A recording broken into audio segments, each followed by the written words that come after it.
In this video, we are going to study about the coupling constant, which is denoted by J. The distance between peaks in a given multiplet is measure of magnitude of splitting effect. जो peaks के बीच का difference है वो एक multiplet में मतलब combination of हमने compounds लिए हैं, हमने उसके peaks obtain करी हैं, ठीक है. अब उनके बीच का जो difference है किसका measure होगा? Magnitude of splitting effect. Splitting effect का measurement होगा और हम उसे refer करते हैं to coupling constant और हम इसे J से denote करते हैं. Numerical value of J express होती है हर्ट्ज में और CPS में. Unlike the chemical shift, the value of J is independent of the applied field strength and it depends only upon the molecular structure. सिर्फ और सिर्फ मॉलिकुलर स्ट्रक्चर पे वो डिपेंड होगी. For a pair of mutually coupled protons, the coupling constant due to the splitting by one proton has same value as coupling constant due to splitting by the second proton. In other words, mutually coupled proton हमें show करते हैं some magnitude of splitting of each other signals. In general, size of coupling constant determined होता है by number and kind of intervening chemical bonds and spatial relations between protons as given below as few cases.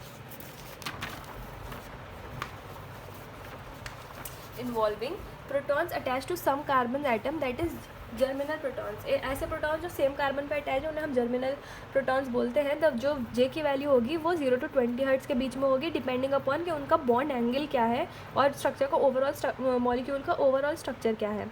या फिर for protons attach to the adjacent carbon atom, मतलब side वाले carbon पे जो protons hydrogen attach हैं जिनको हम vicinal protons बोलते हैं, उसमें J की वैल्यू वेरी करती है from 2 to 18 hertz depending upon उनकी स्पेशल पोजीशन क्या है, मतलब वो किस तरह से अटैच है आपस में, ठीक है. एंड आपस में तो वो मतलब आपस के जो कार्बन है वो किस तरह से अटैच है और उन पे उनका अलाइनमेंट क्या है उन हाइड्रोजन्स का. And structure of molecule as a whole, और उस स्ट्रक्चर का मॉलिक्यूल पूरा जो मतलब क्योंकि कार्बन जैसे दो कार्बन आपस में लिंक्ड हैं, ठीक है, तो उनसे इस तरह से हाइड्रोजन एटम्स अटैच्ड हैं.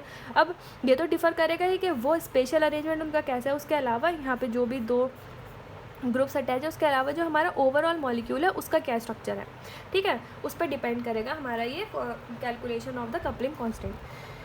For simple case of doublet the coupling constant is difference between two peaks. अगर हम सिंपल केस है डबलेट का तो जो पीक के बीच का डिफरेंस है वो हो जाएगा हमारा coupling constant. First peak are converted from ppm to hertz. सबसे पहले हम उसे ppm से पार्ट्स पर मिलियन से हर्ट्ज में कन्वर्ट करेंगे.